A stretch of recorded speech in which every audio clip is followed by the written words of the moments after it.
അതിരാണി എന്ന ഔഷധ സസ്യത്തെയാണ് ഈ വീഡിയോയിലൂടെ നമ്മൾ പരിചയപ്പെടുന്നത്. മെലോസ്റ്റോമാറ്റേസി കുടുംബത്തിലെ മെലോസ്റ്റോമ ജനുസിൽപ്പെട്ട ഒരിനം ചെടിയാണ് കലതി അഥവാ അതിരാണി. ഇതിൻ്റെ ശാസ്ത്രീയ നാമം മെലാസ്റ്റോമ മലബാത്രികം എന്നുള്ളതാണ്. ഇതിൻ്റെ വിത്തുകൾ കഴിക്കുകയാണെങ്കിൽ നാവിന് കറുത്ത നിറം വരും. അതുകൊണ്ടാണ് കലതിയുടെ ശാസ്ത്രീയ നാമമായ മെലാസ്ട്രോമ മലബാത്രിക്കം എന്ന പേരുണ്ടായത്. മെലാസ്ട്രോമ എന്ന ഗ്രീക്ക് വാക്കിൻ്റെ അർത്ഥം ഇരുണ്ട വായ എന്നാണ്. മലയാളത്തിൽ ഇതിനെ അതിരാണി, കലതി, കദളി, ചെങ്കദളി, കലമ്പൊട്ടി, തൊടുകാര, മഷിക്കായച്ചെടി എന്നൊക്കെ ഇതിന് പേരുണ്ട്. നെടുമങ്ങാട്, വൈക്കം മുതലായ സ്ഥലങ്ങളിൽ ഇതിനെ കദളി എന്നും വിളിക്കുന്നുണ്ട്. മലബാറിൽ ഈ ചെടി അറിയപ്പെടുന്നത് അതിരാണി എന്ന പേരിലാണ്. മധ്യ തിരുവിതാംകൂർ ഭാഗത്ത് കലമ്പൊട്ടി എന്നാണ് ഈ ചെടി അറിയപ്പെടുന്നത്. കലത്തിൻ്റെ ആകൃതിയിലുള്ള കായ്കൾ പഴുത്തു മൂക്കുമ്പോൾ പൊട്ടിപ്പിളരുന്നതിനാലാണ് ഈ പേര് വന്നത്. തൊടുകാര എന്നീ പേരുകളിലും പ്രാദേശികമായി ഇത് അറിയപ്പെടുന്നുണ്ട്.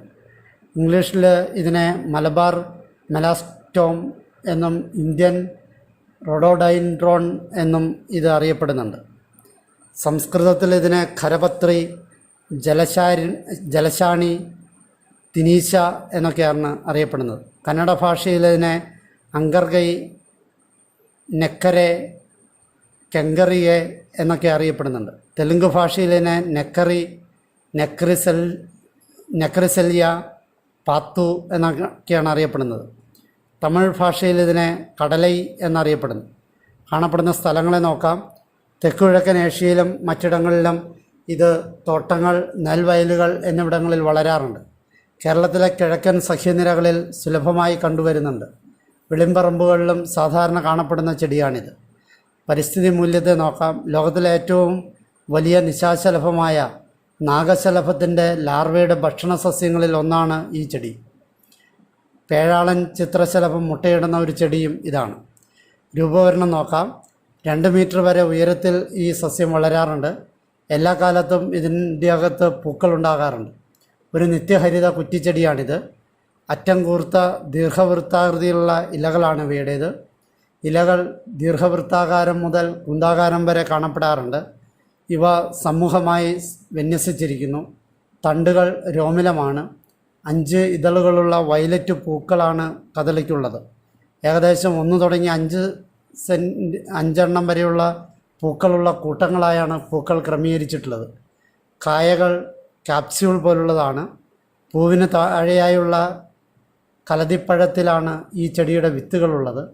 ധാരാളം വിത്തുകൾ ഒരു ഫലത്തിനുള്ളിൽ ഉണ്ടായിരിക്കും. ഇനങ്ങളെ നോക്കാം. പല നിറത്തിലുള്ള പൂക്കളുണ്ടാകുന്ന ഇനങ്ങൾ ഉണ്ട്. ഇപ്പോൾ പൂന്തോട്ടത്തിൽ വെച്ച് പിടിപ്പിക്കാവുന്ന കൂടുതൽ പൂക്കൾ ഉണ്ടാകുന്ന ഹൈബ്രിഡ് ഇനങ്ങൾ വികസിപ്പിച്ചെടുത്തിട്ടുണ്ട്. ഈ സസ്യത്തോട് സാമ്യമുള്ള ഒസ്ബെക്കിയ ജനുസിൽപ്പെട്ട ചിറ്റതിരാണി, ഒസ്ബെക്കിയ അസ്പെര എന്ന ശാസ്ത്രീയ നാമമാണുള്ളത്. അതുപോലെ തന്നെ കുഞ്ഞതിരാണി എന്ന സസ്യം, ഒസ്ബെക്കിയ മുരാളിസ് എന്നാണ് അതിൻ്റെ ശാസ്ത്രീയ നാമം. ഇവയും കേരളത്തിൽ കാണപ്പെടുന്നുണ്ട്. പൊതു ഉപയോഗങ്ങളെ നോക്കാം. പൂന്തോട്ടത്തിൽ വെച്ച് പിടിപ്പിക്കാവുന്ന ഒരു അലങ്കാര സസ്യമാണിത്. ഇപ്പോൾ ഇതിൻ്റെ ഹൈബ്രിഡ് ഇനങ്ങൾ നഴ്സറികളിൽ സുലഭമായി ലഭിക്കാറുണ്ട്. വിശ്വാസവും ആചാരവുമായിട്ട് ബന്ധപ്പെട്ട കാര്യങ്ങളെ നോക്കാം.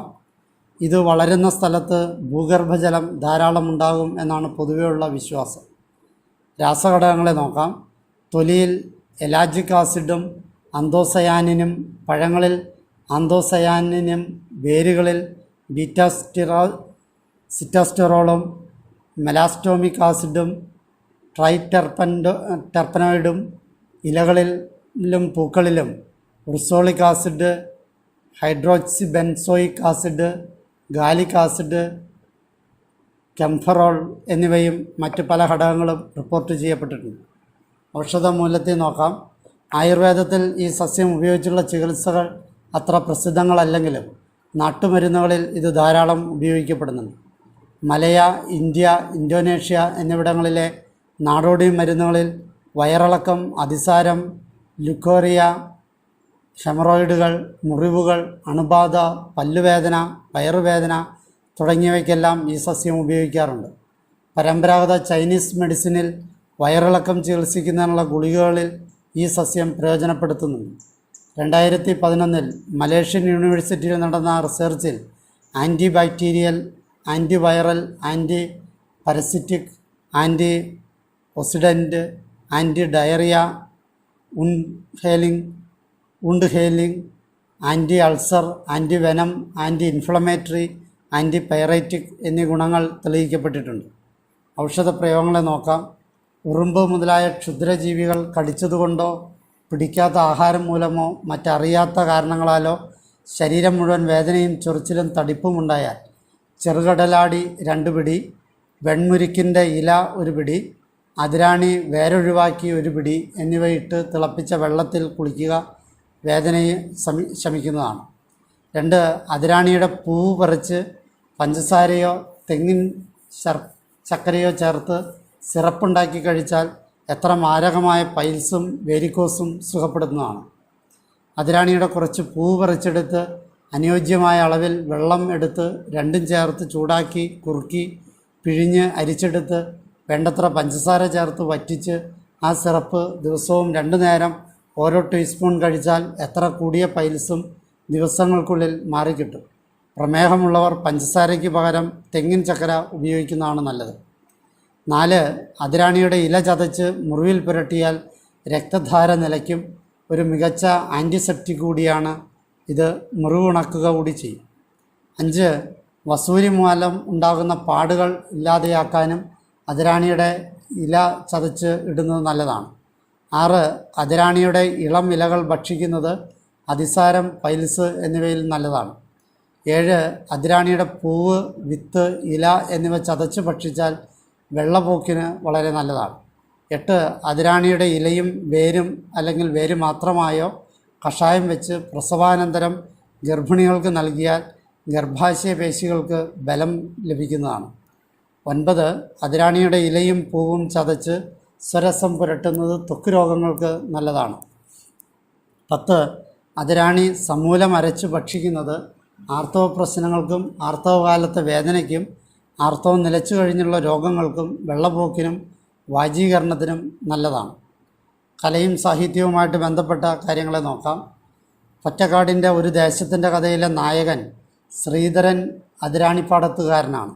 നെല്ലെന്ന സിനിമയിൽ വയലാർ രാമവർമ്മ എഴുതി സലിൽ ചൗധരി സംഗീതം നൽകി ലതാ മങ്കേഷ്കർ ആലപിച്ച കദളി കൺകദളി ചെങ്കദളി പൂവേണോ, കവിളിൽ പൂമുദമുള്ളൊരു പെൺപൂ വേണോ പൂക്കാര എന്ന ഗാനത്തിൽ വിവക്ഷിക്കുന്നത് അതിരാണിയാണെന്നാണ് ചിലർ അഭിപ്രായപ്പെടുന്നത്.